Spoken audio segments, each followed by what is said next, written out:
الحمدللہ وکفا والصلاة والسلام علی عباده الذین اصطفیٰ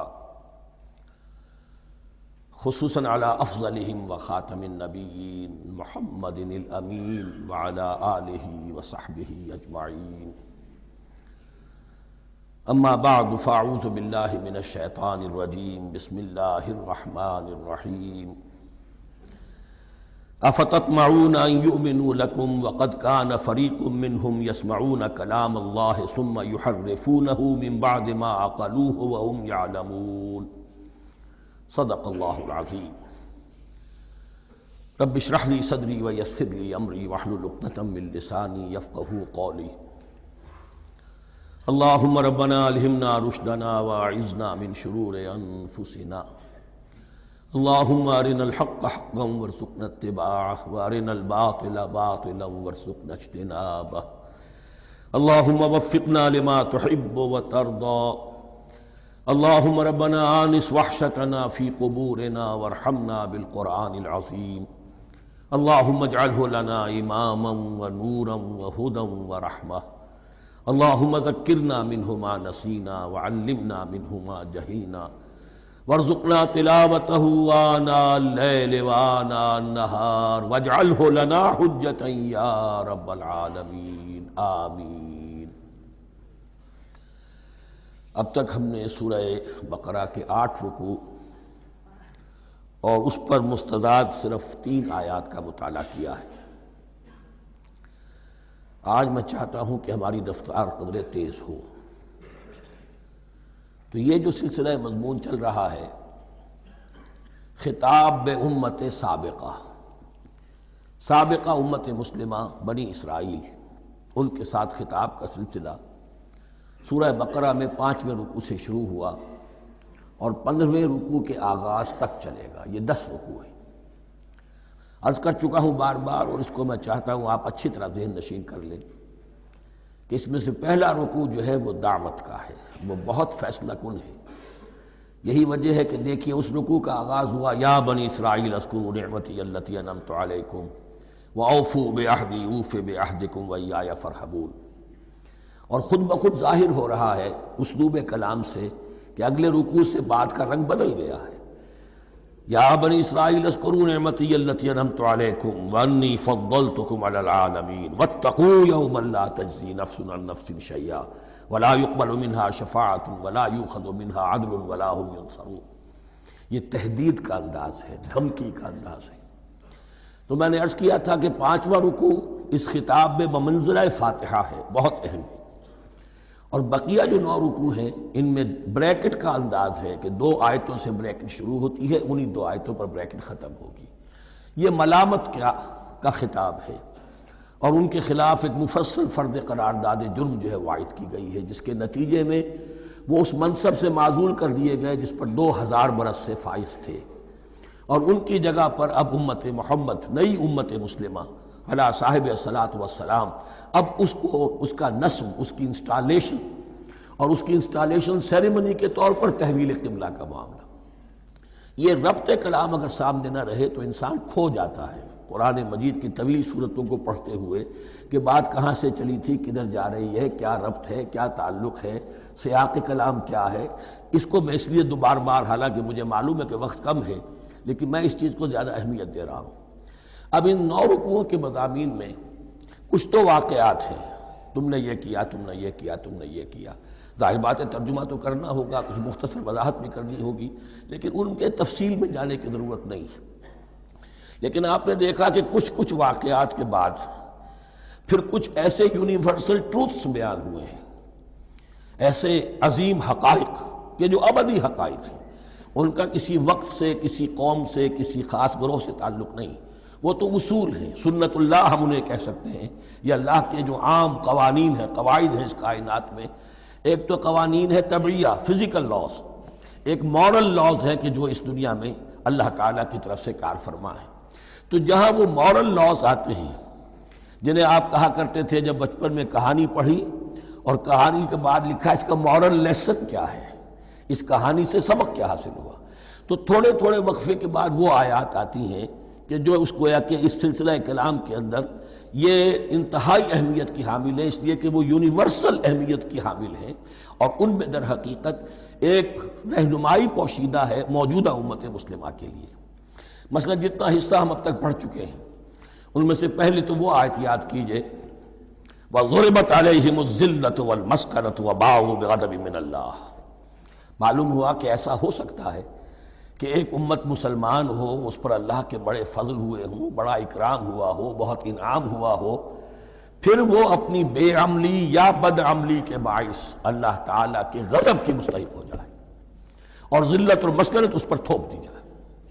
یہ ایک یونیورسل ٹروتھ وہاں سے نکل آیا کہ ہمیں سوچنا ہوگا، یہ ایک لمحہ فکریہ ہے امت مسلمہ کیا کہ کیا ہم تو کہیں آج اس پوزیشن میں نہیں ہیں۔ حدیث میں آپ کو سنا چکا ہوں لَيَأْتِيَنَّ عَلَىٰ أُمَّتِي مَا أَتَىٰ عَلَىٰ بَنِي إِسْرَائِيلَ حَسْبَ النَّعْلِ بِالنَّعْلِ۔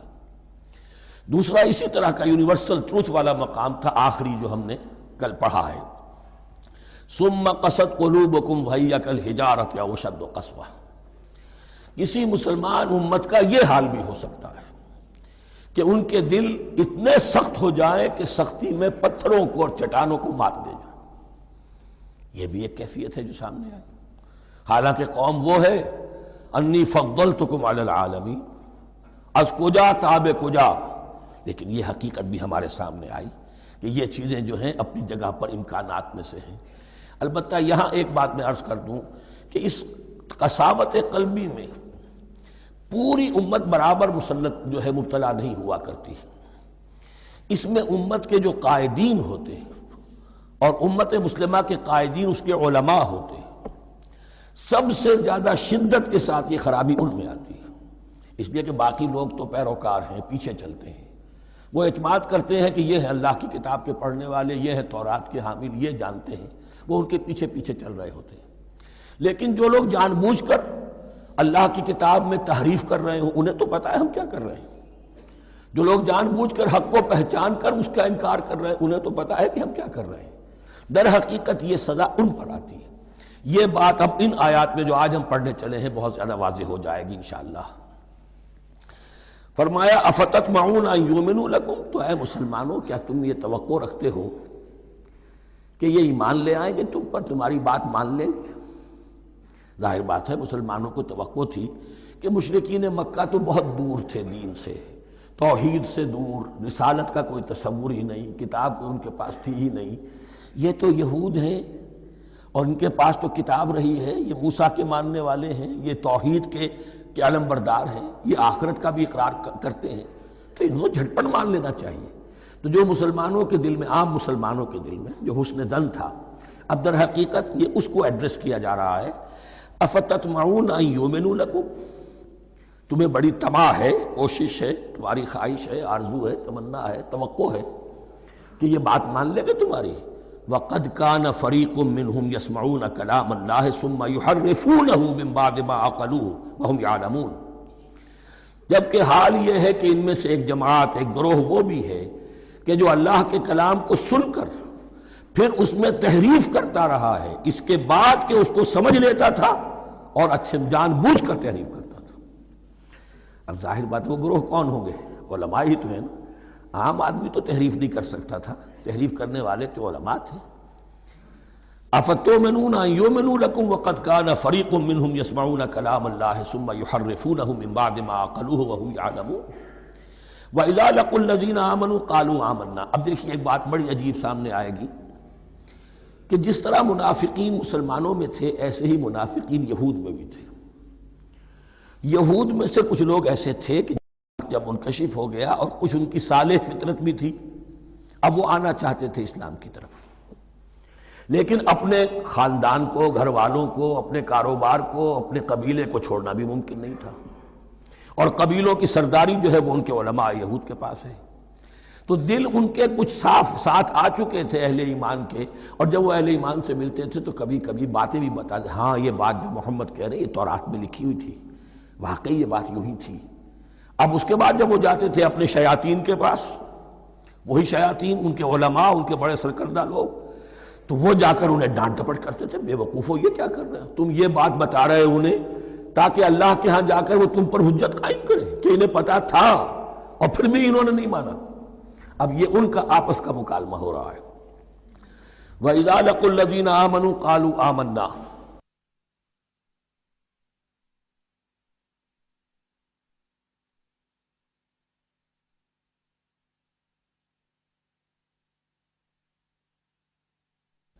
اور ان میں سے کچھ لوگ ہیں کہ جب ملتے ہیں اہل ایمان سے تو وہ کہتے ہیں ہم ایمان لے آئے۔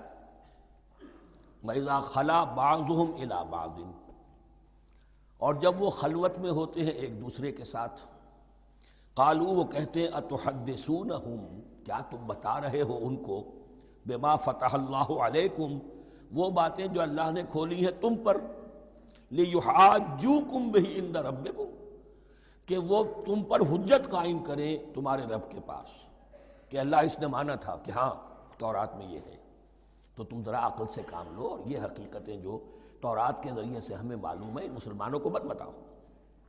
اس پر اللہ کا تبصرہ کیا ہے؟ افلا تعقلون، یہ تو ابھی انہی کا قول ختم ہوا کہ کیا تم عقل نہیں ہے کہ تم ایسا بیوقوفی کا کام کر رہے ہو؟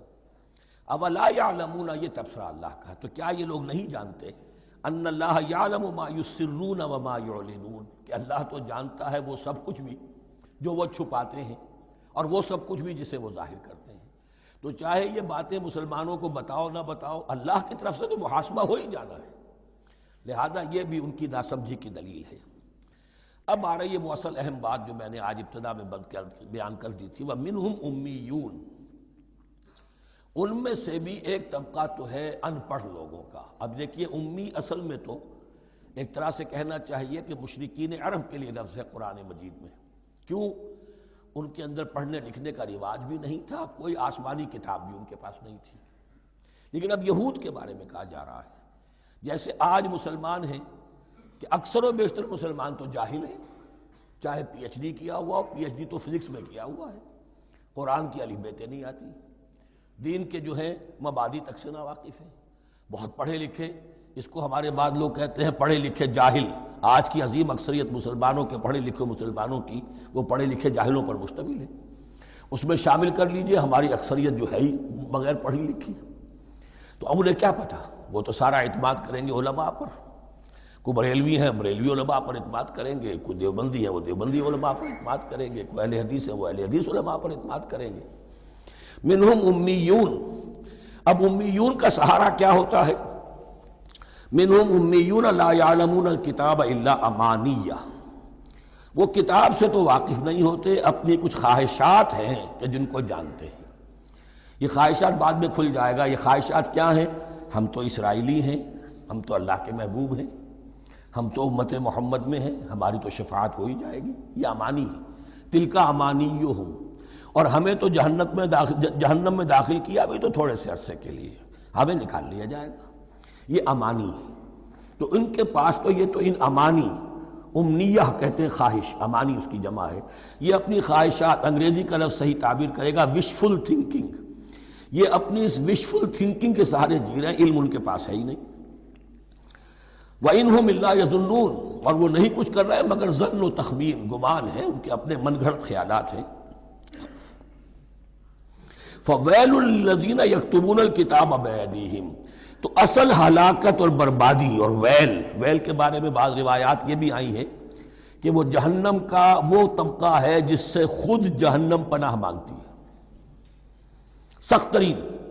تو وہ ویل، وہ تباہی جو ہے ان کے لیے ہے جو کتاب لکھتے ہیں اپنے ہاتھ سے، ثم یقولون ھذا من عند اللہ، اور پھر کہتے ہیں یہ اللہ کی طرف سے ہے، لیشتروا بہ ثمنا قلیلا، تاکہ کو حاصل کر لیں اس سے کچھ بڑی گھٹیا سی حقیر سی قیمت، یعنی فتویٰ نویسی جس کا معاملہ ہے۔ اب کوئی شخص آیا، اس نے ایک رائے پوچھی، انہوں نے اپنا جو بھی ہے وہ لکھا اور کہا یہی دین کا تقاضا ہے، بس یہی علم ہے، یہی اللہ کی بات ہے۔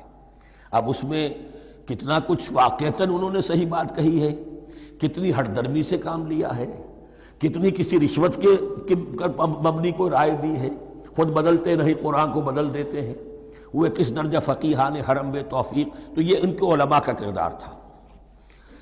ثم یقولون ھذا من عند اللہ لیشتروا بہ ثمنا قلیلا فویل لہم مما کتبت ایدیہم، تو ہلاکت اور بربادی ہے ان کے لیے اس چیز سے کہ جو ان کے ہاتھوں نے لکھی۔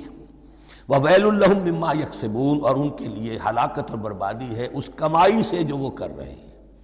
یہ سارا دھندا جو ہے فتویٰ فروشی کا اور دین فروشی کا، اس کے لیے تباہی وہ اپنے لیے مول لے رہے ہیں، اس سے کوئی ان کو اللہ تعالیٰ کے ہاں کوئی اجر و ثواب نہیں ملے گا۔ وقالوا، اب یہ آگے امانی، وقالوا لن تمسنا النار الا ایاما معدودہ، وہ کہتے ہیں ہمیں تو آگ چھو ہی نہیں سکتی، ہاں گنتی کے چند دن، صرف یہ کہ دوسروں کی آنکھوں میں دھول جھونکنے کے لیے کہ کوئی اعتراض نہ کر دے، اللہ ہمیں آگ میں پھینکا جا رہا اور ان کو نہیں پھینکا جا رہا، یہ ہم سے بھی بدتر تھے کردار میں، تو شاید ان کا منہ بند کرنے کے لیے چند دن کے لیے ہمیں جہنم میں ڈال دیں گے، پھر فوراً نکال لیں گے۔ وقالوا لن تمسنا النار الا ایاما معدودہ، اور وہ کہتے ہیں کہ نہیں چھو سکتی ہمیں آگ مگر گنتی کے چند دن۔ قل اتخذتم عند اللہ عہدا، ان سے کہیے کیا تم نے اللہ سے کوئی عہد لے لیا ہے، کوئی قول و قرار ہو گیا ہے؟ فلن یخلف اللہ عہدہ، کہ تمہیں یہ یقین ہے کہ اللہ اپنے عہد کے خلاف نہیں کرے گا؟ ام تقولون علی اللہ ما لا تعلمون، یا تم اللہ کی طرف اس بات کی نسبت کر رہے ہو، تہمت جب لگا رہے ہو، جڑ رہے ہو یہ بات اللہ پر جو تم نہیں جانتے، جس کے لیے تمہارے پاس کوئی علم نہیں ہے۔ بلا من کسب سیئۃ، اب یہ انتہائی وہ یونیورسل ٹروتھس جو ہیں جو میں نے کہا تھا، ابدی حقائق، اس کی عظیم ترین حقیقت آ رہی ہے، نوٹ کیجئے۔ بلا، کیوں نہیں، من کسب سیئۃ، جس شخص نے جان بوجھ کر ایک گناہ کمایا، لیکن گناہ بڑا، کبائر، صغائر نہیں، سیئۃ، یہ اس کی جو تنکیر ہے وہ ایک کا فائدہ بھی دے رہی ہے اور تفخیم کا بھی۔ جس نے بھی جان بوجھ کر کسبا، ایک گناہ کمایا، فاحاطت بہ خطیئتہ، اور اس کی خطا نے اس کا گھیراؤ کر لیا، یعنی ایک ہی گناہ ہے، سود کھا رہا ہے، باقی نماز ہے، تہجد ہے، یہ ہے وہ ہے، لیکن اس ایک گناہ کی برائی بھی اتنی اس کے گرد جو ہے چھا جائے گی کہ پھر اس کی یہ ساری نیکیاں ختم ہو کر رہ جائیں، ایک گناہ۔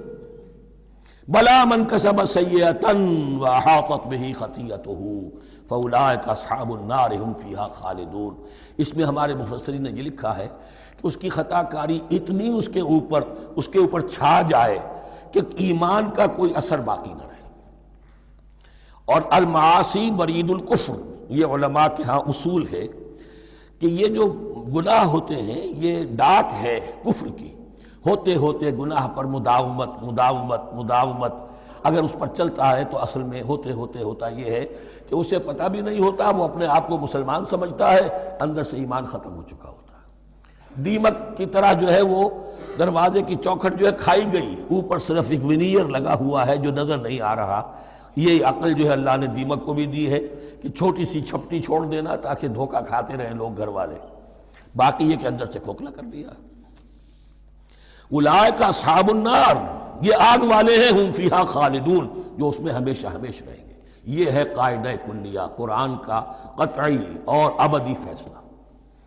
والذین آمنوا وعملوا الصالحات، ہاں اس کے برعکس جو لوگ ایمان لائیں اور نیک عمل کریں۔ اب نیک عمل میں ہر شخص نے اپنا اپنا نظریہ بنا رکھا ہے۔ مراد نیک عمل قرآن مجید کا کیا ہے؟ دین کے سارے تقاضوں کو ادا کرنا، وہ نیک عمل ہوگا۔ آپ نے ایک نیکی لے لی، یتیم خانہ کھول دیا، بڑی فاؤنڈیشن بنا دی، بیواؤں کا انتظام ہو رہا ہے، لیکن کاروبار میں سودی لین دین ہے، جھوٹ ہے، فریب ہے، دھوکہ ہے، سب چل رہا ہے، تو یہ نہیں۔ دین کے تقاضے یہ بھی ہے کہ دین کو قائم کرنے کی جد و جہد میں لگو، اس کی شرائط پوری کرو۔ تو فرمایا والذین آمنوا وعملوا الصالحات اولئک اصحاب الجنہ ہم فیہا خالدون، وہ ہیں جنت والے اور وہ اس میں ہمیشہ ہمیشہ رہیں گے۔ وَإِذْ أَخَذْنَا مِيثَاقَ بَنِي إِسْرَائِيلَ لَا تَعْبُدُونَ إِلَّا اللَّهَ، اور یاد کرو جب کہ ہم نے بنی اسرائیل سے عہد لیا تھا تم نہیں عبادت کرو گے کسی کی سوائے اللہ کے۔ وَبِالْوَالِدَيْنِ إِحْسَانًا، اور اس کے ساتھ دوسرا حکم، اور یہ اہم مقام ہے کہ اللہ کے حق کے فوراً بعد والدین کے حق کا ذکر قرآن مجید میں 4 مقامات پر آیا، ان میں سے ایک مقام یہ ہے وَبِالْوَالِدَيْنِ إِحْسَانًا، والدین کے ساتھ نیک سلوک کرو گے، وَذِي الْقُرْبَى، اور قرابت داروں کے ساتھ بھی، وَالْيَتَامَى، اور یتیموں کے ساتھ بھی، وَالْمَسَاكِينَ، اور محتاجوں کے لیے بھی، وَقُولُوا لِلنَّاسِ حُسْنًا، اور لوگوں سے اچھی بات کہو، اچھی بات کہو، صحیح بات کہو، امر بالمعروف کرتے رہو، نیکی کی دعوت دیتے رہو۔ وَأَقِیمُوا الصَّلَاةَ وَآتُوا الزَّکاۃَ، اور نماز قائم کرو قبائل قائم رکھو اور زکوٰۃ ادا کرو گے، یہ گویا کہ معاہدہ ہو رہا ہے۔ ثم تولیتم، پھر دیکھو تم نے اس سے پیٹھ موڑ لی، الا قلیلا منکم، سوائے تم میں سے تھوڑے سے لوگوں کے، وانتم معرضون، اور تم ہو ہی پھر جانے والے، تمہاری یہ عادت گویا کہ طبیعت ثانیہ ہے۔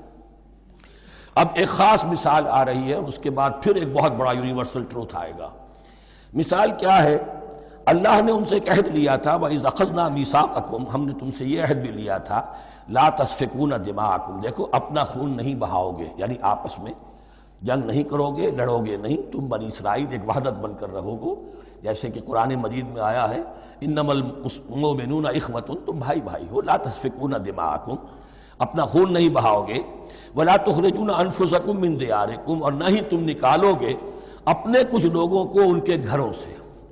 اب یہاں مجھے وضاحت کرنی پڑے گی ورنہ بات سمجھ میں نہیں آئے گی کہ جب حضرت یوشع ابن نون کی سرکردگی میں بنی اسرائیل نے فلسطین کو فتح کرنا شروع کیا، اور سب سے پہلے جیریکو فتح کیا گیا شہر، اس کے بعد جب سارا فلسطین فتح کر لیا تو انہوں نے ایک مرکزی حکومت قائم نہیں کی، 12 قبیلوں نے 12 حکومتیں بنا لی، جیسے 12 چشمے تھے پانی کے ویسی 12 حکومتیں۔ اب ظاہر بات ہے جہاں 12 حکومتیں ہوں گی تو وہ طوائف الملوکی جس کو کہتے ہیں، آپس کی کھٹ پٹ ہوتی تھی، جنگیں ہوتی تھی، پھر ان میں سے ایک دوسرے پر حملہ کر کے وہاں کے لوگوں کو نکال باہر کرتے تھے، بھاگنے پر مجبور کر دیتے تھے، تو یہ تھی ان کی کیفیت۔ لیکن اس کے بعد پھر جب وہ لوگ چلے گئے کہیں کفار کے ملک میں چلے گئے، اب کفار نے جو ہے ان کو لا کر اور ان کے سامنے ان کے ہاں بیچنا چاہا، چونکہ غلام بن گئے وہاں جا کر، یا انہوں نے غلام بنا لیا، تو اب فدیہ دے کر چھڑا رہے ہیں کہ ہمیں حکم دیا گیا ہے کہ جو بھی تمہارا اسرائیلی بھائی ہو اس کو فدیہ دے کر چھڑا لو اگر کہیں وہ اسیر ہو جائے۔ تو ایک حکم کو تو مانا نہیں اور دوسرے پر عمل ہو رہا ہے۔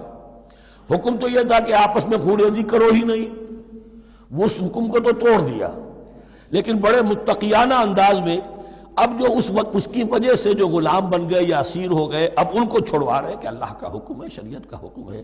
یہ ہے وہ تضاد جو مسلمان امتوں کے اندر ہو جاتا ہے، اس پر آئے گا وہ یونیورسل ٹروتھ۔ وَإِذْ أَخَذْنَا مِيثَاقَكُمْ لَا يَسْتَسْفِكُونَ دِمَاءَكُمْ، جب یاد کرو جب کہ ہم نے تم سے عہد لیا تھا کہ تم اپنا خون نہیں بہاؤ گے، وَلَا تُخْرِجُونَ أَنفُسَكُم مِّن دِيَارِكُمْ، اور نہ ہی تم اپنے آپ کو اپنے لوگوں کو ان کے گھروں سے نکالو گے، ثُمَّ أَقْرَرْتُمْ وَأَنْتُمْ تَشْهَدُونَ، پھر تم نے اقرار کیا تھا اس عہد کو اور قول و قرار کو مان لیا تھا پورے شعور کے ساتھ، تشہدون مانتے ہوئے، ثُمَّ أَنْتُمْ هَؤُلَاءِ، پھر تم وہی ہو، تم ہی ہو وہ تو تقتلون انفسکم، اپنے ہی لوگوں کو قتل بھی کرتے ہو، وتخرجون فریقا منکم من دیارہم، اور اپنے ہی لوگوں میں سے کچھ لوگوں کو ان کے گھروں سے باہر نکالتے ہو، تظاہرون علیہم بالاسم والعدوان، ان پر چڑھائی کرتے ہو گناہ کے ساتھ بھی اور زیادتی کے ساتھ بھی، وَإِن یاتوکم اسارا، اور اگر وہ قیدی بن کر تمہارے پاس آتے ہیں تفادوہم، تو اب تم ان کا فدیہ دے کر انہیں چھڑاتے ہو، وَهُوَ مُحَرَّمٌ عَلَيْكُمْ إِخْرَاجُهُمْ، حالانکہ ان کا تو نکالنا ہی تم پر حرام کیا گیا تھا۔ اب یہ واقعہ آپ نے پڑھ لیا، سمجھ لیا، اب دیکھیے اس سے جو سبق ہے، مورل لیسن ہے جو ابدی ہے، أَفَتُؤْمِنُونَ بِبَعْضِ الْكِتَابِ وَتَكْفُرُونَ بِبَعْضٍ، تو کیا تم ہماری شریعت کے ایک حصے کو مانتے ہو اور ایک کو نہیں مانتے؟ اب دیکھیے یہ الفاظ اب ہوں گے تعویل عام، جہاں کہیں بھی یہ طرز عمل ہوگا تو یہ آیت اس کو کور کرے گی۔ افتؤمنون ببعض الکتاب وتکفرون ببعض، تو کیا تم مانتے ہو ہماری کتاب کے ایک حصے کو اور ایک کو نہیں مانتے؟ فما جزاء من یفعل ذلک منکم، تو نہیں ہے کوئی سزا اس کی جو یہ حرکت کرے تم میں سے، الا خزی فی الحیات الدنیا، سوائے اس کے کہ دنیا کی زندگی میں رسوائی ہو، ذلت ہو، ویوم القیامہ، اور قیامت کے دن یردون الی اشد العذاب، وہ لوٹا دیے جائیں شدید ترین عذاب میں، وما اللہ بغافل عما تعملون، اور اللہ تعالیٰ غافل نہیں ہے اس سے جو تم کر رہے ہو۔ آج امت مسلمہ پر 100% یہ آیت منطبق ہو رہی ہے، پورے دین پر چلنے کو تیار نہیں، ہر گروہ نے کوئی ایک شے حلال کر لی اپنے لیے، ملازم پیشہ طبقہ ہے، رشوت حلال ہے، کیا کرے اس کے بغیر گزارا نہیں ہوتا، کاروباری طبقہ ہے، سود کیا کرے اس کے بغیر تو یہ کاروبار چلتا نہیں، فلاں ہر ایک کے لیے، ہر ایک نے یہ جو طوائف ہیں ان سے جا کے پوچھیے، وہ بھی کہتے کیا کریں ہمارا یہ دھندا ہے، ہم بھی محنت کرتی ہیں، مشقت کرتی ہیں۔ ابھی ٹی وی پر میں نے دیکھا بنگال کی پروسٹیچیوٹس مسلمان جو ہیں ان کے کچھ انٹرویوز لیے گئے کہ ہم پر کیوں پابندی عائد کرنے کی کوشش کی جا رہی ہے، یہ بھی ایک محنت ہے جو ہم کرتی ہیں۔ اور یہ کہ ان میں سے آپ کو یہ بھی معلوم ہے کہ ان میں سے بعض ایسی ہوتی ہیں وہ جب محرم کے دن آئیں گے کالے کپڑے پہنیں گی، جلوسوں کے ساتھ ہوں گی، اور یہ مزاروں کے اوپر اکثر و بیشتر وہی ہوتی ہیں، دمال کھیلتی ہیں، جو کچھ کرتی ہیں، وہ نیکی ان کے ہاں بھی ہے۔ تو نیکی اور بدی کا ایک امتزاج ہے۔ کل دین جب تک وہ نہ ہو تو اس کی سزا یہ ہے خزی فی الحیات الدنیا، وہ ہمارے اوپر ہے۔ ضربت علیہم الذلۃ والمسکنہ، وہ خز اور وہ ذلت المسکنہ تھوپ دی گئی ہے۔ باقی رہ گیا قیامت کا معاملہ، وَيَوْمَ الْقِيَامَةِ يُرَدُّونَ إِلَىٰ أَشَدِّ الْعَذَابِ، شدید ترین عذاب میں۔ تو اپنے طرز عمل سے تو ہم اس کے مستحق ہو گئے ہیں، باقی اللہ تعالیٰ کی رحمت جو ہے دستگیری فرما لے، اس کا اختیار ہے۔ لیکن دھمکی کا پھر انداز دیکھیے، وَمَا اللَّهُ بِغَافِلٍ عَمَّا تَعْمَلُونَ، اللہ غافل نہیں ہے اس سے جو تم کر رہے ہو۔ ہر سال عمرہ فرما کے آ رہے ہیں، کس رقم سے فرما کر آ رہے ہیں یہ اللہ کو معلوم ہے، یہ حلال سے کمائی تھی یا حرام سے۔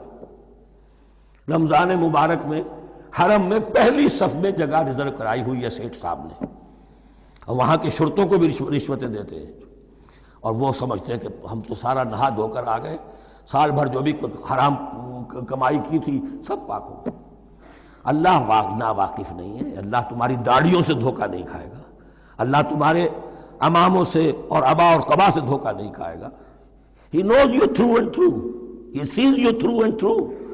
وَمَا اللَّهُ بِغَافِلٍ عَمَّا تَعْمَلُونَ أُولَٰئِكَ الَّذِينَ اشْتَرَوُا الْحَيَاةَ الدُّنْيَا بِالْآخِرَةِ، یہ وہ لوگ ہیں جنہوں نے دنیا کی زندگی اختیار کر لی ہے آخرت کو چھوڑ کر۔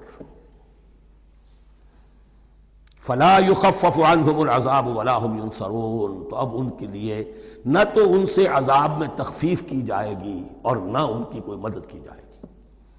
وَلَقَدْ آتَيْنَا مُوسَى الْكِتَابَ وَقَفَّيْنَا مِن بَعْدِهِ بِالرُّسُلِ، اور ہم نے موسیٰ کو کتاب دی تورات، اور قفینا من بعدہ بالرسل، اور پھر اس کے بعد پے بپے لگاتار ہم رسول بھیجتے رہے۔ ایک بات نوٹ کر لیجئے گا، لفظ رسول اور لفظ نبی میں کچھ فرق ہے، اس وقت تفصیل میں جانے کا موقع نہیں ہے، لیکن یہ تین جوڑے الفاظ کے ایسے ہیں قرآن مجید کی اصطلاحات کے کہ وہ تینوں مترادف کے طور پر بھی استعمال ہو جاتے ہیں اور علیحدہ علیحدہ اپنا مفہوم بھی رکھتے ہیں۔ اور اس کا ایک اصول یہ علماء نے بنایا ہے کہ اذا اجتمع تفرقا واذا تفرقا اجتمع۔ ایک ہے ایمان اور اسلام، اب یہ بھی مسلم مومن ایک ہی شے ہے، لیکن یہ کہ ایک شے تو نہیں ہے، کچھ فرق بھی ہے۔ کہیں جہاں ان دونوں الفاظ کو لایا جائے گا بالمقابل تو فرق نظر آ جائے گا، لیکن عام طور پر مسلم کی جگہ مومن، مومن کی جگہ مسلم استعمال ہو جائے گا۔ call the rose by any name it will smell as sweet۔ اس طرح جہاد اور قتال کا معاملہ ہے، دو الفاظ ہیں، مختلف ہیں، مفہوم جدا بھی ہے لیکن ایک دوسرے کی جگہ آ بھی جائیں گے۔ تیسرے نبی اور رسول، فرق ہے، ہر نبی رسول نہیں ہوتا، ہر رسول نبی ہے، یعنی نبی عام ہے، رسول خاص ہے۔ نبی کو جب کسی خاص قوم کی طرف معین طور پر بھیج دیا جاتا ہے تب وہ رسول ہو جاتا ہے۔ اس سے پہلے اس کی حیثیت ایک ولی اللہ کی ہے، بہت اعلیٰ درجے کا اللہ کا دوست اور ولی جس پر وحی آ رہی ہے۔ عام ولی اللہ میں اور نبی میں فرق یہ ہے، ان پر وحی آتی ہے، ان پر وحی نہیں آتی۔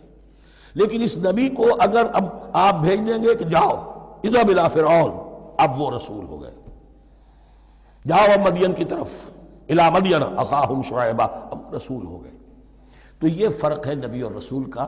جیسے آپ کے ہاں سی ایس پی کاڈر ہے، اب وہ ڈی سی بھی لگ سکتا ہے، کہیں وہ جوائنٹ سیکرٹری لگا ہوا ہے، کہیں ناپسندیدہ آدمی ہے تو او ایس ڈی لگایا ہوا ہے کہیں، لیکن اس کا کاڈر برقرار رہے گا، سی ایس پی تو ہے۔ اسی اعتبار سے ہر نبی ہر حال میں نبی ہے، لیکن اس کو اضافی کیفیت ملتی ہے رسول کی۔ اور ایک بات یہ نوٹ کر لیجئے، نبیوں کو قتل بھی کیا گیا ہے، رسول قتل نہیں ہو سکتے۔ اللہ کا فیصلہ یہ ہے کہ لاغلبن انا ورسلی، میں اور میرے رسول تو غالب آ کر رہیں گے۔ جب بھی کسی قوم نے کسی رسول کی جان لینے کی کوشش کی ہے، اس قوم کو برباد کر دیا گیا اور رسول اور اس کے ساتھیوں کو بچا لیا گیا۔ یہ معاملہ ہوا ہے اللہ کا تمام رسولوں کے ساتھ، نبیوں کے ساتھ نہیں۔ حضرت یحییٰ نبی تھے، قتل کر دیے گئے. حضرت عیسیٰ رسول تھے، قتل نہیں کیے جا سکتے تھے، ان کو زندہ آسمان پر اٹھا لیا گیا. اب وہی دوبارہ آئیں گے. تو رسول جو ہے وہ قتل نہیں ہوتا. اور اسی اعتبار سے حضور کی بڑی گہری تمنا تھی، لَوَدِدتُّ أَنْ أُقْتَلَ فِي سَبِيلِ اللَّهِ ثُمَّ أُحْيَا ثُمَّ أُقْتَلَ ثُمَّ أُحْيَا. میری بڑی خواہش ہے میں اللہ کی راہ میں قتل ہو جاؤں، پھر زندہ کیا جاؤں، پھر قتل کیا جاؤں، پھر اللہ کی راہ میں پھر زندہ کیا جاؤں، پھر قتل کیا جاؤں. لیکن اللہ نے یہ خواہش آپ کی پوری نہیں کی، اس لیے کہ آپ اللہ کے رسول تھے. اب یہاں نوٹ کیجئے گا، یہاں لفظ رسول تو آ گیا ہے لیکن یہ نبی کے معنی میں ہے. قَفَّيْنَا مِن بَعْدِهِ بِالرُّسُلِ، اس لیے کہ رسول حضرت موسیٰ کے بعد حضرت عیسیٰ ہی ہے. درمیان میں پروفٹس ہیں، prophets of the old testament, یہ انبیاء ہیں، لیکن ان کے لیے لفظ رسول آ گیا ہے.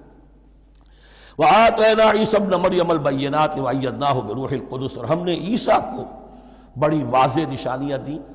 حصی معجزات جتنے حضرت مسیح کو دیے گئے ہیں ویسے اور کسی نبی کو نہیں دیے گئے. یہ بعد میں تذکرہ آ جائے گا سورہ آل عمران میں. اور ہم نے مدد کی ان کی روح القدس کے ساتھ، حضرت جبرائیل کی خاص تائید انہیں حاصل تھی. ظاہر بات ہے، میں نے عرض کیا ہے کہ جو معجزہ ہوتا ہے وہ کسی نبی کی اپنی طاقت سے اس کا ظہور نہیں ہوتا، رسول کے کسی طاقت سے، یا کرامت کسی ولی اللہ کے اپنے اختیار میں نہیں ہوتی، یا اللہ کی طرف سے. اور اس کے لیے ظہور جو ہوتا ہے وہ فرشتوں کے ذریعے سے. ایدناہ بروح القدس. افکلما جاءکم رسول بما لا تہوی انفسکم، اب یہاں پر تبصرہ ہو رہا ہے جو بھی کچھ یہود نے کیا حضرت مسیح کے ساتھ، وہ چونکہ معلوم ہے اس کا تذکرہ نہیں کیا، صرف اس پر تبصرہ ہو رہا ہے. تو جب بھی کبھی تمہارے پاس کوئی رسول آیا، بما لا تہوی انفسکم، وہ چیز لے کر جو تمہارے جیوں کو، تمہارے من کو بھائی نہیں، اچھی نہیں لگی، استکبرتم، تم نے استکبار کیا. وہی استکبار جو عزازیل نے کیا تھا اور ابلیس بن گیا. ابا واستکبر. استکبرتم ففریقا کذبتم وفریقا تقتلون، تو کچھ کو تو تم نے صرف ان کی تردید ہی کی اور کچھ کو تم نے قتل بھی کیا. تقتلون، تو یہ انبیاء کے قتل ہو سکتا ہے. اور نمبر 2 ایک رائے یہ دی گئی ہے، تقتلون جو ہے قتل تم نہیں آیا ہے، یہ فعل مضارع ہے، اور فعل مضارع کے اندر ایک فعل جاری رہتا ہے، ختم نہیں ہوتا. گویا کہ تم قتل کرنے کی کوشش کرتے رہے. بعض لوگوں کی تو جان کے در پہ ہو گئے. وَقَالُوا قُلُوبُنَا غُلْفٌ، اور انہوں نے کہا ہے کہ ہمارے دل تو غلافوں کے اندر بند ہیں. یہ اس کو ملائیے پہلی آیت جو آج ہم نے پڑھی ہے، أَفَتَطْمَعُونَ أَن يُؤْمِنُوا لَكُمْ، تو اے مسلمانوں کیا تم یہ توقع رکھتے ہو اور چاہتے ہو کہ یہ تمہاری بات مان لیں گے؟ ان کی اس خواہش کے جواب میں جو وہ کہتے تھے وہ یہ قول ہے، وَقَالُوا قُلُوبُنَا غُلْفٌ، ہمارے دل خلافوں میں ہیں، میاں تمہاری بات ہم پر اثر نہیں کر سکتی، جاؤ کسی اور سے بات کرو. آج بھی آپ کو یہ الفاظ سننے کو مل جائیں گے، قلوبنا غلف، ہمارے دل تو غلافوں میں ہیں، بڑے مضبوط ہیں، مستحکم ہیں، تمہاری بات اس میں گھر کر ہی نہیں سکتی. بل لعنہم اللہ بکفرہم، یہ ہے تبصرہ. جس کو یہ کہہ رہے ہیں کہ ہمارے دل محفوظ ہیں اور غلافوں میں ہیں، حقیقت میں تو ان پر لعنت ہو چکی ہے اللہ کی طرف سے ان کے کفر کی وجہ سے. فقلیلا ما یؤمنون، تو واقعتاً اب کم ہی ہوں گے ان میں سے جو ایمان لائیں گے. وَلَمَّا جَاءَهُمْ كِتَابٌ مِّنْ اللَّهِ مُصَدِّقٌ لِّمَا مَعَهُمْ، اب یہاں پر ذکر ہو رہا ہے خود حضور صلی اللہ علیہ وسلم کا. اور جب آ گئی ان کے پاس کتاب اللہ کے پاس سے، یعنی یہ قرآن، مصدق لما معہم، جو اس کی تصدیق کرتے ہوئے آیا جو ان کے پاس ہے. میں اس کی وضاحت کر چکا ہوں. قرآن ایک طرف تصدیق کرتا ہے تورات اور انجیل کی، اور دوسری طرف وہ مصداق بن کر آیا ہے تورات اور انجیل کی پیشن گوئیوں کا. وَكَانُوا مِن قَبْلُ يَسْتَفْتِحُونَ عَلَى الَّذِينَ كَفَرُوا، اور ان کا حال یہ تھا کہ وہ آخری کتاب اور آخری نبی کے حوالے اور واسطے سے اللہ تعالیٰ سے فتح کی دعائیں کیا کرتے تھے کافروں کے خلاف. ہوتا کیا تھا کہ یہ 3 قبیلے مدینے میں آ گئے کہ جو یہودی تھے، بنو قینقاع، بنو نذیر اور بنو قریظہ. اسی میں وہاں رہتے تھے اوس اور خزرج جو یمن سے آئے تھے، اصل عربی قبائل تھے. پھر آس پاس کے قبائل بھی تھے، وہ سب کے سب امیین میں سے تھے، ان کے پاس نہ کوئی کتاب، نہ کوئی شریعت، نہ کسی نبوت سے آگاہ. اب ان کے آپس میں جب لڑائیاں ہوتی تھیں اور یہ مار کھاتے تھے، سرمایہ دار تھے، دولت والے تھے، عام طور پر بزدل تھے، لہذا جب بھی کبھی مقابلہ ہوتا تھا مار کھاتے تھے. تو وہاں یہ کہا کرتے تھے کہ ابھی تو تم ہمیں مار لیتے ہو، دبا لیتے ہو، نبی آخری زمان کی آنے کا وقت آ چکا ہے، وہ نئی کتاب لے کر آئیں گے، جب وہ آئیں گے ہم ان کے ساتھ ہو کر جب تم سے جنگ کریں گے تو تم ہمیں شکست نہیں دے سکو گے، ہمیں فتح حاصل ہوگی۔ اور دعا کیا کرتے تھے اللہ اس نبی آخر الزماں کا ظہور جلد ہو تاکہ اس کے واسطے سے اور اس کے ذریعے سے اس کے صدقے ہمیں فتح مل سکے۔ یہ دعائیں تھیں۔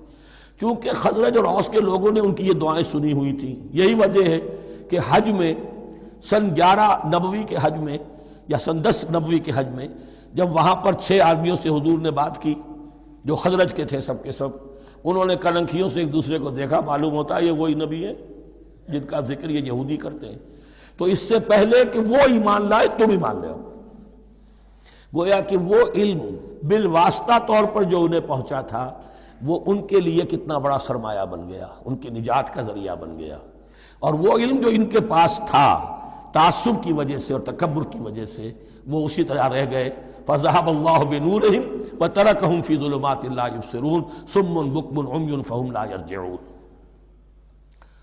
وَلَمَّا جَاءَهُمْ كِتَابٌ مِّنْ عِندِ اللَّهِ مُصَدِّقٌ لِّمَا مَعَهُمْ وَكَانُوا مِن قَبْلُ يَسْتَفْتِحُونَ عَلَى الَّذِينَ كَفَرُوا فَلَمَّا جَاءَهُم مَّا عَرَفُوا كَفَرُوا بِهِ، تو جب ان کے پاس آ گئے وہ چیز جسے انہوں نے پہچان لیا پھر انہوں نے کفر کیا۔ فَلَعْنَةُ اللَّهِ عَلَى الْكَافِرِينَ، تو اللہ کی لعنت ہے ایسے کافروں پر۔ بئس ما اشتروا به أنفسهم أن يكفروا بما أنزل الله بغيا أن ينزل الله من فضله على من يشاء من عباده۔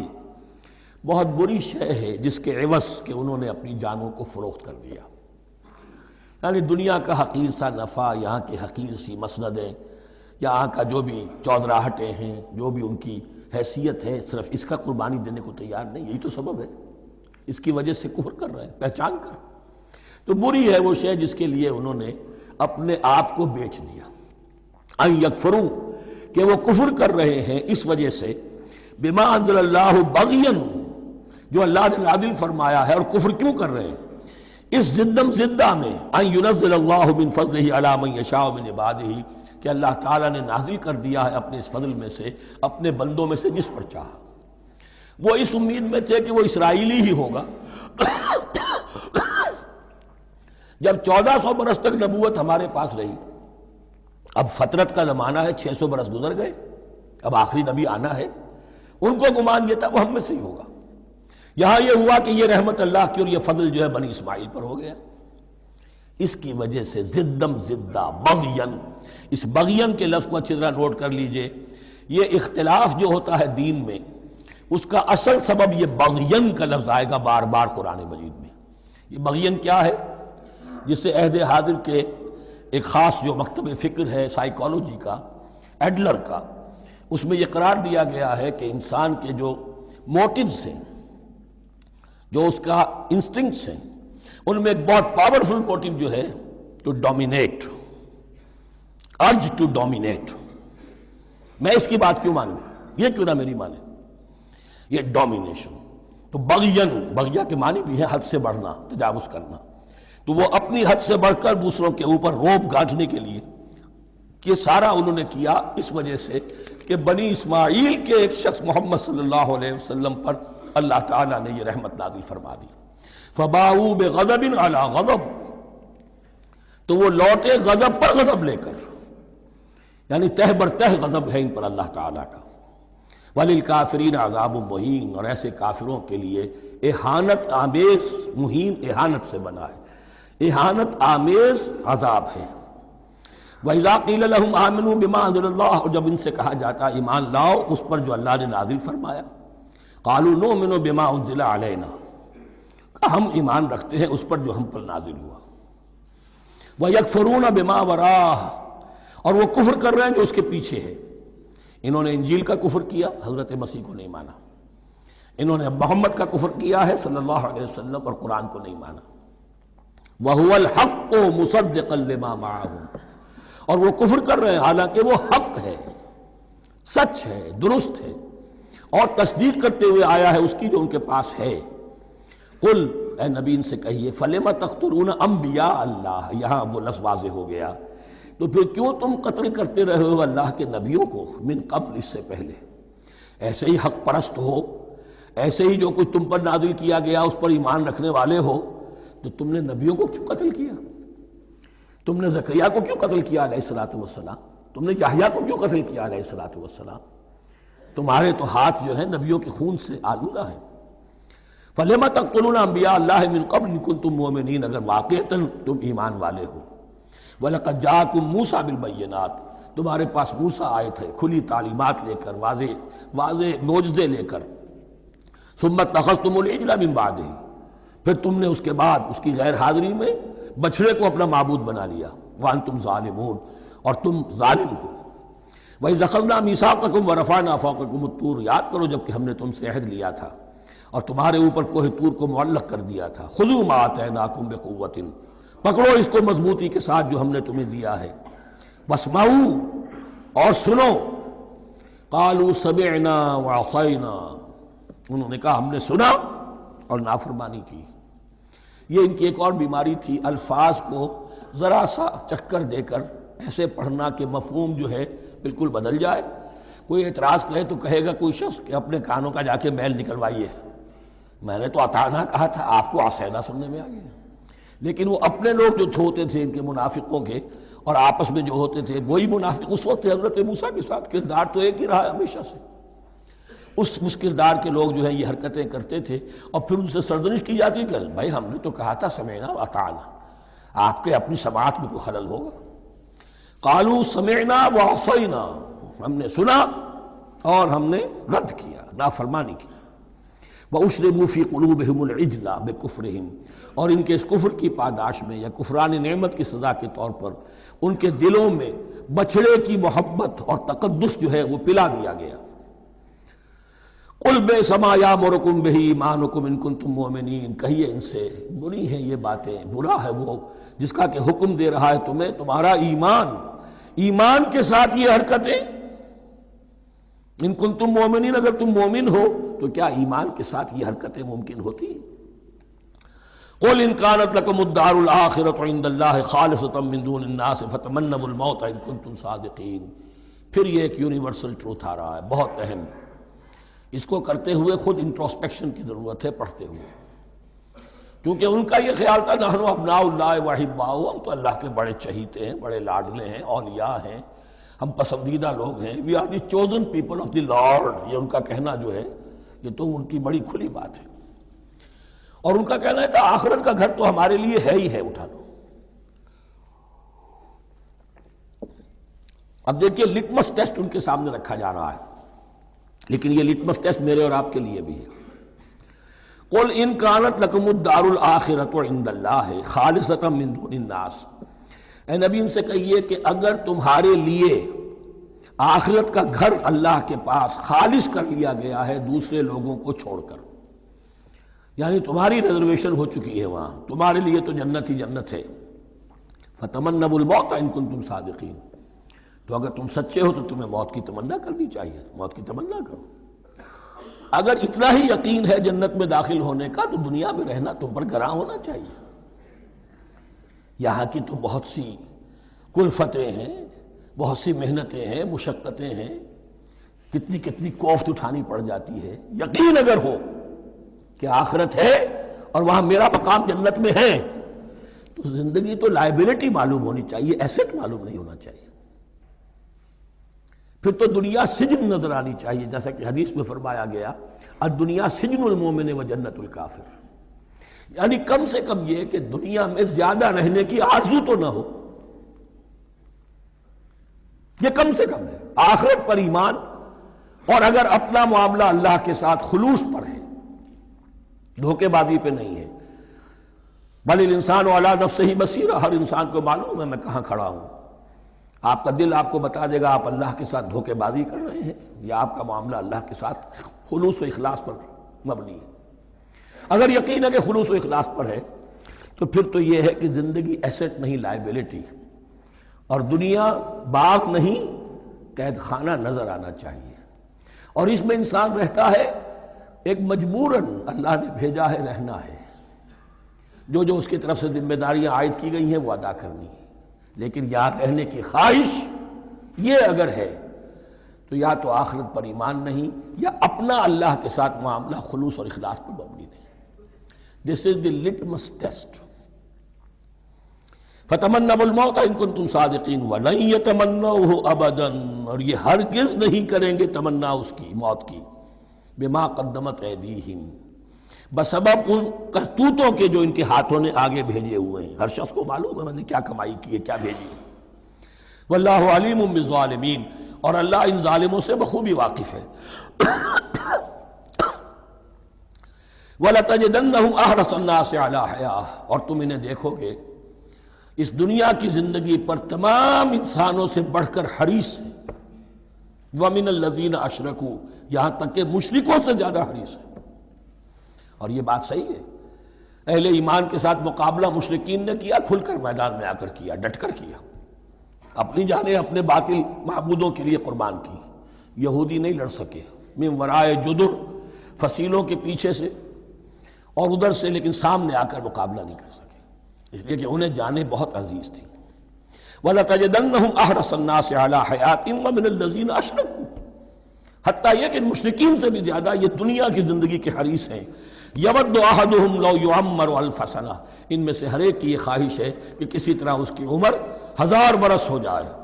وَمَا هُوَ بِمُزَحْزِحِهِ مِنَ الْعَذَابِ أَن يُعَمَّرَ، اور اگر ان کو معمر کر بھی دیا جائے، طویل زندگی دے بھی دی جائے، تو عذاب سے تو چھٹکارا نہیں ملے گا. آخرت تو بالآخر تو آنی ہے. واللہ بصیر بما یعملون، اور اللہ دیکھ رہا ہے جو کچھ کہ وہ کر رہے ہیں. قل من کان عدوا لجبریل فإنہ نزلہ علی قلبک. اب جیسا کہ میں نے عرض کیا کہ ان کا خیال یہ تھا کہ آخری نبوت کا وقت تو قریب ہے، ہوگا وہ کوئی اسرائیلی، ہوگا ہم میں سے. معاملہ ہو گیا تلپٹ. اللہ نے ان کی آزمائش اتنی بڑی کر لی کہ جنہیں حقیر سمجھتے تھے، بڑی امیین ہیں، ان پڑھ ہیں، نہ ان کے پاس کتاب، نہ کوئی شریعت، نہ کوئی قانون، نہ کوئی ضابطہ، کچھ بھی نہیں. اللہ نے ان میں سے ایک آدمی کو، ایک شخص کو چن لیا. لہذا ان کے لیے اب ان کے اندر دشمنی پیدا ہوئی. کس سے؟ گالیاں دینے لگے حضرت جبرائیل کو، اس نے دشمنی کی ہے ہمارے ساتھ. آ تو رہا تھا پیغام ہم میں سے کسی کے لیے، لے گیا ادھر. اور یہ بات آپ کو شاید بڑی عجیب لگے، لیکن یہ کہ شیخ احمد سرہندی رحمۃ اللہ علیہ نے اپنے مکاتیب میں یہ لکھا ہے کہ اہل تشیع کا ایک فرقہ ایسا بھی رہا ہے، میں نہیں جانتا کہ آج بھی ہے یا نہیں ہے، جس کو غرابیہ کہتے تھے. غرابیہ، ان کا عقیدہ یہ تھا کہ حضرت محمد صلی اللہ علیہ وسلم اور حضرت علی رضی اللہ تعالی عنہ، ان کی ارواح بالکل ایک دوسرے کے ایسے مشابہ تھیں جیسے ایک کوا دوسرے کوے کے مشابہ ہوتا ہے. غراب کوے کو کہتے ہیں. تو جبریل دھوکہ کھا گئے. وہ وہی اللہ نے بھیجی تھی علی کے لیے، لے گئے محمد کے پاس صلی اللہ علیہ وسلم. تو یہ بات جو شیخ احمد سرہندی کی لکھی ہوئی غرابیہ فرقہ ان کا، اب مجھے یہ نہیں معلوم کہ اب بھی ہے یا نہیں ہے، لیکن یہ بات یہود کے ہاں جو ہے وہ موجود تھی. اور بات جان لیجئے، لَيَأْتِيَنَّ عَلَىٰ أُمَّتِي مَا أَتَىٰ عَلَىٰ بَنِي إِسْرَائِيلَ حَزْبَ النَّعْلِ بِالنَّعْلِ، اس کی حقیقت اور سے اور منکشف ہوتی چلی جائے گی. تو اب یہاں فرمایا قُلْ مَنْ كَانَ عَدُوًّا لِجِبْرِيلَ، اے نبی کہہ دیجئے جو کوئی بھی دشمن ہو گیا ہو جبرائیل کا، فَإِنَّهُ نَزَّلَهُ عَلَىٰ قَلْبِكَ بِإِذْنِ اللَّهِ، تو اس نے تو نازل کیا ہے اس قرآن کو آپ کے دل پر اللہ کے حکم سے. جبرائیل کا اپنا اختیار تو نہیں تھا. مُصَدِّقًا لِمَا بَيْنَ يَدَيْهِ، اور یہ تصدیق کرتے ہوئے آیا ہے اس کی جو اس کے سامنے موجود ہے. وَهُدًى وَبُشْرَىٰ لِلْمُؤْمِنِينَ، اور ہدایت اور بشارت ہے اہل ایمان کے لیے.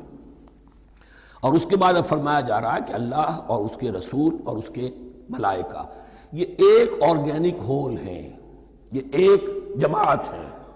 ان میں کوئی رکھنا نہیں ہو سکتا، ان میں کوئی اختلاف نہیں ہو سکتا.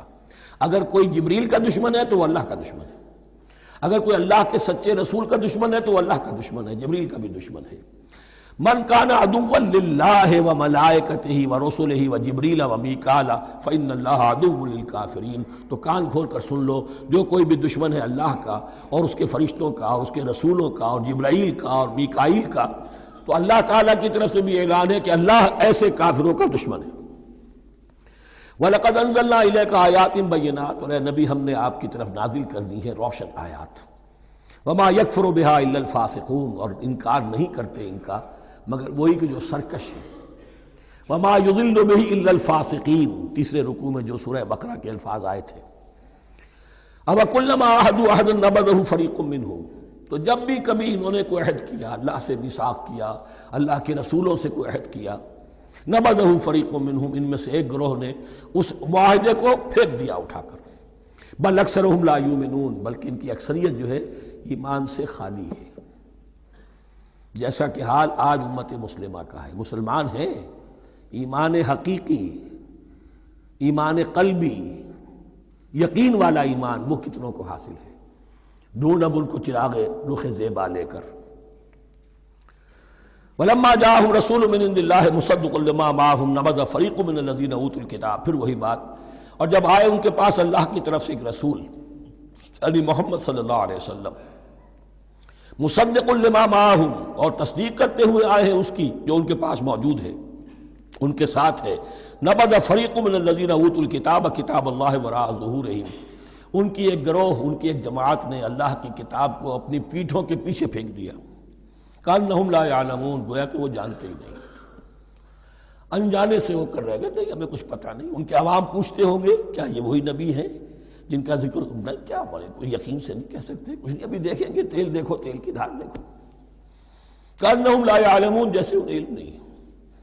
وَاتَّبَعُوا مَا تَتْلُو الشَّيَاطِینُ عَلَىٰ مُلْکِ سُلَیمان، اب ایک اور حقیقت نوٹ کیجئے، جب کسی مسلمان امت میں دین کی اصل حقیقت، اصل تعلیمات سے بہت پیدا ہوتا ہے تو رجحان کدھر ہو جاتا ہے؟ جادو، ٹونا، ٹوٹکا، تعویذ، عملیات،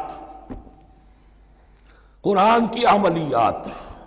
قرآن اترا تھا کسی اور کے لیے، کام کے لیے، یہ اس کو ذریعہ بناتے ہیں دشمن کو زیر کرنے کے لیے۔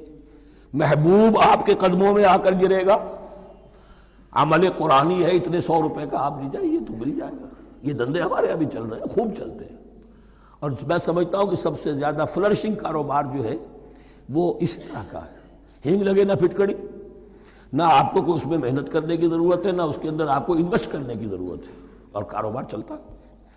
تو وہاں بھی کیا ہوا، وَاتَّبَعُوا، جب دین کی اصل حقیقت کو دور پھینک دیا، انہوں نے پیروی کی اس کی، مَا تَتْلُو الشَّيَاطِینُ عَلَىٰ مُلْکِ سُلَیمان، جو شیاطین جن جو تھے، عَلَىٰ مُلْکِ سُلَیمان سے مراد ہے عَلَىٰ عہد ملک سلیمان، حضرت سلیمان کے زمانے میں چونکہ اللہ تعالیٰ نے ان جنات کو حضرت سلیمان کے تابع کر دیا تھا، تو وہاں پر چونکہ ان کا اب جو ہے کوئی میل جول زیادہ تھا لوگوں کے ساتھ، تو وہ انہیں کچھ اس قسم کی چیزیں سکھاتے رہتے تھے، گویا کہ اندر سے تخریب کاری۔ وَاتَّبَعُوا مَا تَتْلُو الشَّيَاطِینُ عَلَىٰ مُلْکِ سُلَیمان وَمَا كَفَرَ سُلَیمَانُ وَلَٰكِنَّ الشَّيَاطِینَ كَفَرُوا، اور سن لو، سلیمان نے کبھی کفر نہیں کیا، بلکہ یہ شیاطین تھے کہ جو کفر کرتے تھے۔ جادو کفر ہے، لیکن آپ کو نقش سلیمانی آج تک بھی لفظ ملے گا، نقش سلیمانی، آج بھی مسلمان بھی ان چیزوں کو حضرت سلیمان کی طرف منسوب کر رہے ہیں، وہ ظلم اب بھی جاری ہے۔ وَمَا كَفَرَ سُلَيْمَانُ وَلَٰكِنَّ الشَّيَاطِينَ كَفَرُوا يُعَلِّمُونَ النَّاسَ السِّحْرَ، وہ لوگوں کو جادو سکھاتے تھے۔ وَمَا أُنزِلَ عَلَى الْمَلَكَيْنِ بِبَابِلَ ہاروت وَمَاروت، اور جو کچھ نازل کیا گیا 2 فرشتوں پر، ہاروت اور ماروت پر، بابل میں۔ بابل یہ ہے پرانا عراق، بیبلونیا، نبوکدنضر بھی بیبلونیا کا بادشاہ تھا، نمرود بھی بیبلونیا کا بادشاہ تھا، عراق کے بادشاہوں کا لقب ہی تھا نمرود، نماردہ اس کی جمع ہے۔ تو حضرت سلیمان کی حکومت جب تھی تو وہاں پر یہ لوگ جنات جو ہیں وہ اس قسم کی تخریب کاری کر رہے تھے، تو اللہ تعالیٰ نے آخری آزمائش کے لیے 2 فرشتوں کو زمین پر اتارا، اور وہ انسانی شکل میں لوگوں کو جادو سکھاتے تھے، بتاتے بھی جاتے تھے دیکھو جادو کفر ہے، ہم سے مت سیکھو، لیکن اس کے باوجود لوگ سیکھتے تھے، تو گویا کہ ان پر اتمام حجت ہو گیا کہ اب ان کے اندر خباثت جو ہے پوری طریقے سے گھر کر چکی ہے۔ وَمَا يُعَلِّمَانِ مِنْ أَحَدٍ، اور وہ نہیں سکھاتے تھے کسی کو بھی، حَتَّى يَقُولَا إِنَّمَا نَحْنُ فِتْنَةٌ فَلَا تَكْفُرْ، یہاں تک کہ وہ کہہ دیتے تھے کہ دیکھو ہم تمہاری آزمائش کے لیے بھیجے گئے ہیں، ہم فتنہ ہیں، تو تم کفر مت کرو۔ فَيَتَعَلَّمُونَ مِنْهُمَا مَا يُفَرِّقُونَ بِهِ بَيْنَ الْمَرْءِ وَزَوْجِهِ، تو وہ سیکھتے تھے ان دونوں سے وہ شے کہ جس کے ذریعے سے تفریق کر سکیں ایک شخص اور اس کی بیوی کے درمیان، تفرقہ ڈالنا گھروں کے اندر، فساد۔ اب بھی یہ عورتوں کے اندر یہ کام بڑی تیزی کے ساتھ چلتے ہیں، تعویذ اور دھاگے اور کیا کوئی گنڈے چلتے ہیں۔ وما هم بضارین بہ من احد، اور نہیں تھے وہ ضرر پہنچانے والے کسی کو کچھ بھی الا باذن اللہ۔ ایمان کا تقاضا یہ ہے کہ چاہے کوئی دوا ہو وہ بھی باذن رب کام کرے گی، ورنہ نہیں۔ کوئی اور اسباب طبیعیہ ہیں، ان کے بھی اثرات ظاہر ہوں گے اگر اللہ چاہے گا، اس کے بغیر کچھ نہیں ہو سکتا۔ جادو کا بھی اثر ہوگا تو اللہ کے اذن سے ہوگا۔ تو بندہ مومن کو ڈٹے رہنا چاہیے اور مقابلہ کرنا چاہیے۔ وما هم بضارین بہ من احد الا باذن اللہ ویتعلمون ما یضرهم ولا ينفعهم، اور وہ سیکھتے تھے ان سے وہ چیزیں جو ان کے لیے مضرت بخش تھی، ضرر پہنچانے والی، اور انہیں نفع نہیں پہنچاتی تھی۔ وَلَقَدْ عَلِمُوا لَمَنِ اشْتَرَاهُ مَا لَهُ فِي الْآخِرَةِ مِنْ خَلَاقٍ، حالانکہ یہ بات ان کے علم میں آ چکی تھی کہ جس نے بھی اس چیز کو حاصل کیا، جادو سیکھا، اس کا پھر آخرت میں کوئی حصہ نہیں ہے۔ وَلَبِئْسَ مَا شَرَوْا بِهِ أَنفُسَهُمْ، اور بری تھی وہ چیز جس کے لیے انہوں نے اپنے آپ کو فروخت کر دیا۔ لَوْ كَانُوا يَعْلَمُونَ، کاش کہ انہیں علم ہوتا۔ وَلَوْ أَنَّهُمْ آمَنُوا وَاتَّقَوْا، اور اگر وہ ایمان رکھتے اور تقوی کی روش اختیار کرتے، لَمَثُوبَةٌ مِّنْ عِندِ اللَّهِ خَيْرٌ، تو بدلہ پاتے اللہ کی طرف سے بہت ہی اچھا، بہت خیر۔ لَوْ كَانُوا يَعْلَمُونَ، کاش کہ ان کو معلوم ہوتا۔ یا ایھا الذین آمنوا لا تقولوا رأینا وقولوا انظرنا واسمعوا، اب ایک اور مثال ان کی، وہ تو تھے منافقین بنی اسرائیل جن کا ذکر ہوا، سمعنا وعصینا۔ اب یہاں یہ منافقین جو یہاں پر مسلمانوں میں شامل ہو گئے تھے، یہود کے زیر اثر لوگ، اور آ گئے ہیں مسلمانوں میں بھی۔ اب ان کا معاملہ کیا تھا؟ جب حضور صلی اللہ علیہ وسلم کی محفل میں بیٹھتے تھے تو جیسے ہوتا ہے، آپ نے کوئی بات فرمائی تو اگر فرض کیجئے کہ ادھر کے لوگوں نے نہیں سنی، بات سمجھ میں نہیں آئی، تو وہ ان سے درخواست کرتے تھے رعاینا، حضور ذرا ہماری رعایت کیجئے، بات کو دوبارہ دہرا دیجئے، ہماری سمجھ میں نہیں آیا۔ اب اس کا وہ کیا کرتے تھے یہودی، یا یہ ان کے یہودیوں کے زیر اثر منافقین، رعاینا، اے ہمارے چرواہے، گویا کہ دل میں خوش ہو رہے ہیں، خباثت نفس اس کو غذا مل رہی ہے، ہم نے تو رعاینا کہہ دیا۔ کسی نے اگر ٹوک دیا، بابا میں نے رعاینا کہا تھا، معلوم ہوتا ہے آپ کی سماعت میں کوئی خلل پیدا ہو چکا ہے، یہ انداز۔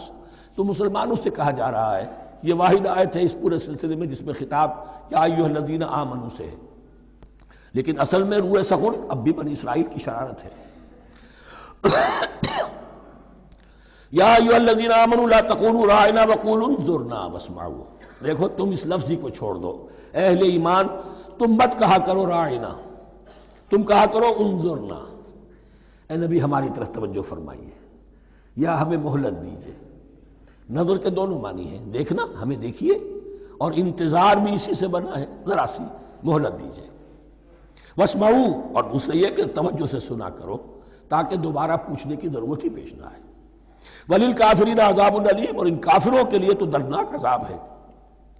ما یود الذین کفروا من اہل الکتاب ولا المشرکین ان ینزل علیکم من خیر من ربکم، اور نہیں چاہتے وہ لوگ کہ جنہوں نے کفر کیا ہے اہل کتاب میں سے اور مشرکین میں سے بھی، کہ نازل ہو تم پر کوئی بھی خیر تمہارے رب کی طرف سے۔ یہ اہل کتاب بھی اور مشرکین مکہ بھی، یہ جل رہے ہیں حسد میں، حسد کی آگ میں، کہ یہ کلام پاک تمہیں کیوں دے دیا گیا، یہ آخری منصب نبوت کا جو ہے خاتم النبیین، یہ منصب جو ہے یہ انہیں کیوں مل گیا۔ وہ نہیں چاہتے کہ کوئی بھی خیر اللہ کی طرف سے تمہیں ملے۔